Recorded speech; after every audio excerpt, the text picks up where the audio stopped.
नमस्कार, आदाब, शास्त्रीय काल। आप देख रहे हैं अलीगढ़ संदेश न्यूज। अलीगढ़ में दलित संगठनों ने मंगलवार को कलेक्ट में प्रदर्शन किया। ये प्रदर्शन गांव चिकावटी में 3 दलित युवकों की पिटाई के विरोध में किया गया। प्रदर्शनकारियों ने पोस्टर बैनर लेकर सड़कों पर मार्च किया। कलेक्ट पहुंचकर उन्होंने राष्ट्रपति को संबोधित ज्ञापन एस बढ़ी को सौंपा। ज्ञापन में दलितों पर हो रहे अत्याचारों को रोकने की मांग की गई है तथा ज्ञापन के माध्यम से जो पीड़ितों पर मुकदमे लगाए गए थे उनको वापस करने की भी मांग की गई है तथा दोषियों के खिलाफ कड़ी से कड़ी कार्रवाई करते हुए उन्हें जेल भेजने की भी बात रखी गई है। प्रदर्शनकारियों ने अंबेडकर पार्क से जिलाधिकारी कार्यालय तक पोस्टर बैनर लेकर सड़कों पर मार्च किया। घटना की पृष्ठभूमि में चिकावटी में 3 दलित युवक इंस्टाग्राम वीडियो बना रहे थे। आरोप है कि डॉक्टर भीमराव की अंबेडकर की वीडियो बनाने पर ठाकुर समुदाय के लोगों ने रोड पर नंगा कर उन्हें जमकर पीटा था, जिसकी वीडियो सोशल मीडिया पर जमकर वायरल हुई थी, जिसमें समता सैनिक दल की प्रदेश अध्यक्ष सुमन्य गौतम ने कहा कि अगर दलितों पर हो रहे अत्याचार नहीं बंद हुए तो हम एक व्यापक आंदोलन करने को बाध्य होंगे।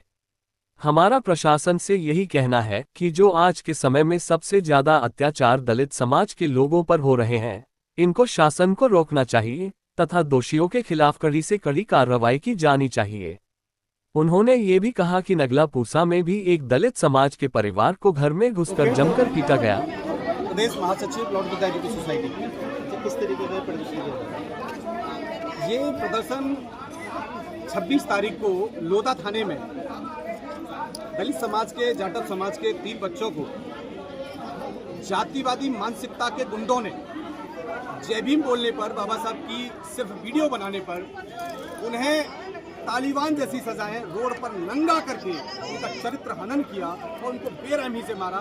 ये सिर्फ और सिर्फ एक जाटव समाज में ठाकुरों का खौफ पैदा करने वाला एक दृश्य था। ये इतना घिनौना कृत्य था जब उसके साथ मारपीट की और उसकी सोशल मीडिया पर उसे नग्न करके जब दिखाया गया और जब उसकी FIR कराई गई तो उन्होंने एक फर्जी मुकदमा उस परिवार पर लगा दिया जो लड़की छेड़ रहे थे। ये लोग पहले से ही मानसिकता के इस तरह गंदे रहे हैं कि जब पहले तो मारपीट करेंगे, फिर एक फर्जी मुकदमा लगा करके समझौते की बात करेंगे।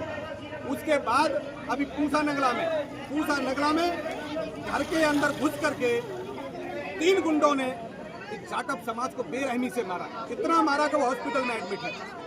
हद ये हो गई है कि सरकार में ये गुंडों की सरकार हो गई है। सरकार के संरक्षण पर ये गुंडे पल रहे हैं और मेरा मानना ये है, अगर इस देश में मानवता और इंसानियत के तहत कानून का राज अगर स्थापित करना है तो ऐसे गुंडों के खिलाफ NA लगाना चाहिए।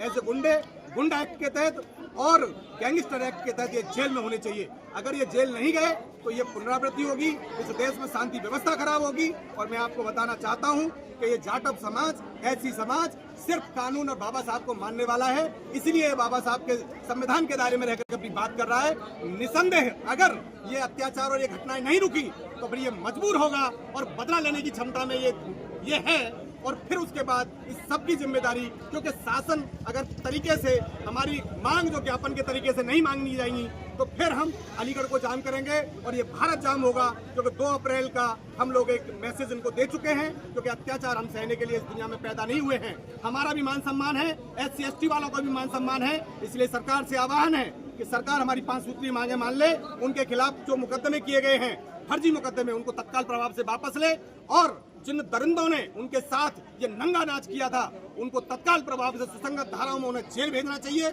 और वहाँ जो धारा जो पूसा नगला में जो घटना हुई है उन लोगों को नंगा करके उनकी बारात निकालनी चाहिए अपराधियों की, क्योंकि नंगा करके ही अगर इस देश में कानून है तो फिर ऐसा ही करना चाहिए।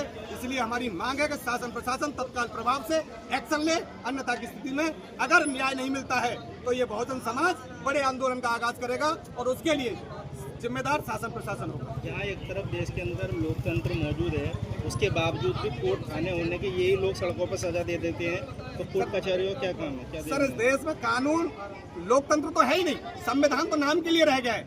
मनुस्मृति इसमें इनडायरेक्ट वे में स्थापित हो गई है, क्योंकि इनका तो ये शासन है, इनको पता है मनुस्मृति में क्या होता था। दलितों को कपड़ा पहनने का अधिकार नहीं था, इनको ये खुजली होती है क्या दलित कोट पैंट पहन करके और बड़ी गाड़ियों में कैसे घूम रहा है, यही विडंबना है। इसीलिए ये रोड पर सजा देने का काम करते हैं। अगर सजा देने का काम ये ऐसे ही करते हैं तो थाने चौकियों कोर्ट कचहरियों को बंद कर दीजिए, उसके बाद आमने सामने कर दीजिए इनको। ऐसा है, हम ये चाहते हैं कि इस देश में कानून का राज कानून से चलना चाहिए। शासन प्रशासन अपने आप स्वतः संज्ञान ले ले और इन अपराधियों को सजा दे, जिससे कि इस देश में कानून व्यवस्था कायम रह सके।